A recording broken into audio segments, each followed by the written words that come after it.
Now, a lot of people are asking me whether next law school admission cycle will be harder. And if we look at the numbers, applicants finished this cycle up 8.5%. 9 months earlier, that same number was 25%. And the number dropped over the course of the cycle because of how the counting works. And almost nobody applying to law school actually understands it. So they panic at the worst possible moment and they make decisions out of fear that could cost them a scholarship, a school, sometimes a whole year of their life.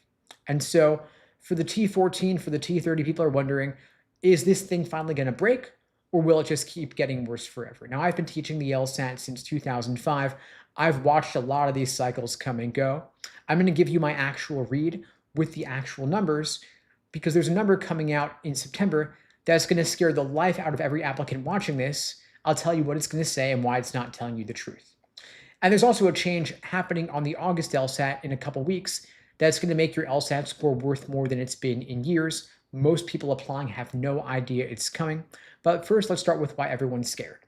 Because the fear is not irrational. For 3 straight cycles, things have gotten worse. The 2024 to 2025 cycle ended with applicants up 18.3%. Then this past cycle finished up another 8.5% on top of that. And so applicants are up more than 29% in 2 years. So for every 100 people who wanted a seat 2 years ago, there are now 129 people fighting over those same seats now. And so if the last 2 years felt like a bloodbath, you were not imagining it. The medians climbed. Schools that used to take a 165 started wanting a 168. Scholarship money also got harder to get. People with numbers that would have walked into a T14 5 years ago got waitlisted, then dinged. I'm not going to pretend that didn't happen.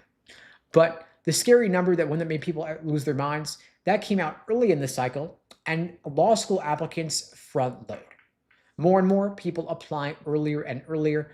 They send in their apps in September, October, November because they've been told correctly that applying early gives you an edge. Rolling admissions rewards those who apply earlier. And so the pool that shows up at the front of the cycle is enormous, and it's also relatively stronger. And so the year-over-year comparison in the fall looks terrifying, but then the rest of the cycle happens.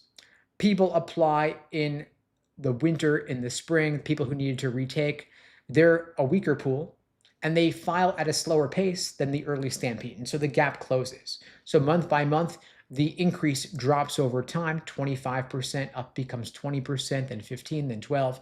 And by June, it's down to only 8.5% up.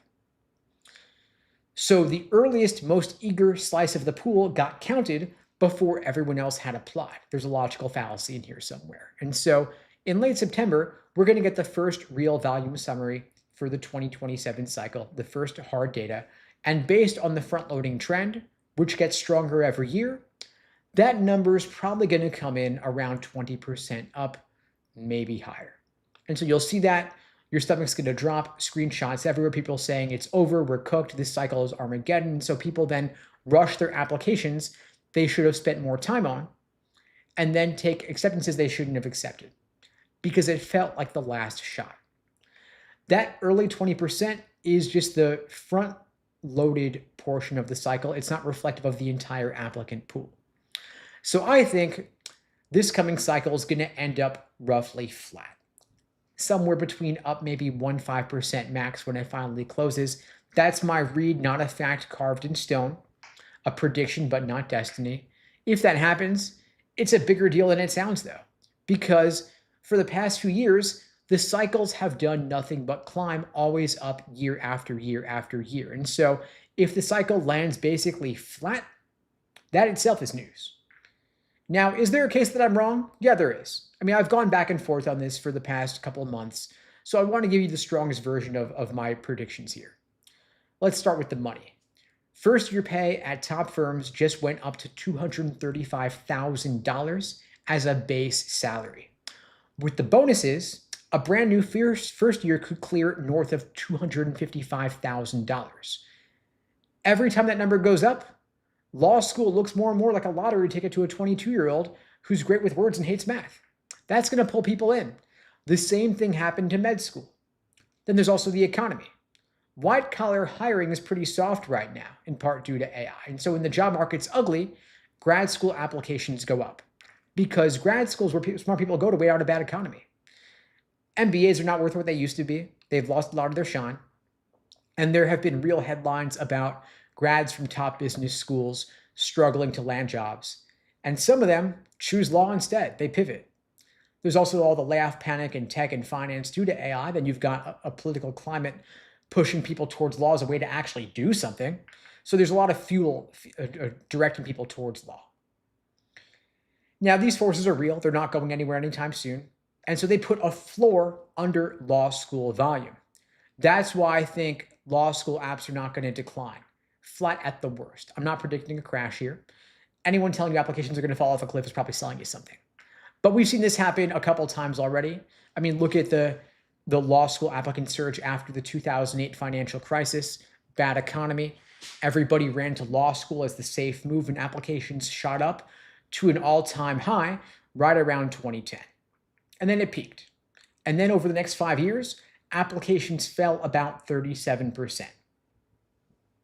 Now, back then, it didn't just plateau, it collapsed. And there was a specific reason. There was an employment scandal.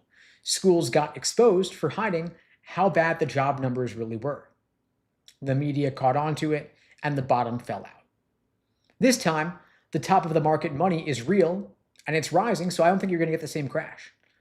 But the shape of the thing, the surge that peaks and stops climbing, it's already happened once. Surges don't rise forever. There's a limited pool of people that law schools can source from, especially due to the coming demographic cliff. Now, there's the pool in general, then there's the T14. The top 14 law schools, the so-called Ivy League of law schools, including Harvard, Yale, Stanford, Columbia, Cornell, NYU, it's not going to get easier to get into those schools because that's the top slice where the big law money lives, the $235,000 salaries. And as long as those jobs exist, people are going to fight over them. So even in a flat cycle, the T14 is going to remain brutal to get into because the people gunning in for it are the highest scorers in the country, and they're not going anywhere. But the other schools, look at, say, the beyond the T14, the T30, for example, there's going to be some space there. It's going to be easier to get into those schools because they're the ones catching the applicants who don't quite clear the top. If the total stops climbing, their medians stop climbing right along with it. And so they're going to have to fight more to get those strong applicants. And so it'll be competitive, probably not more competitive than this past cycle, which was the most brutal one in probably 15 years or so. But volume's only part of this. The other half is the number that you actually control. There's a change coming to the August LSAT that a lot of people aren't aware of yet. Starting with the August LSAT, it goes back to in-person only with rare exceptions in a real testing center. The same scoring scale, 120 to 180. And if you look at what happened to LSAT scores the past few years, a lot of score inflation. A 170 used to put you in the 97th percentile. Now it sits closer to the 95th percentile.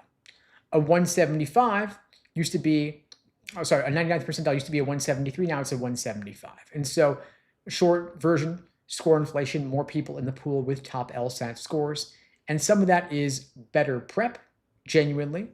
But some of it is because it was easier to take the LSAT at home, a more comfortable environment.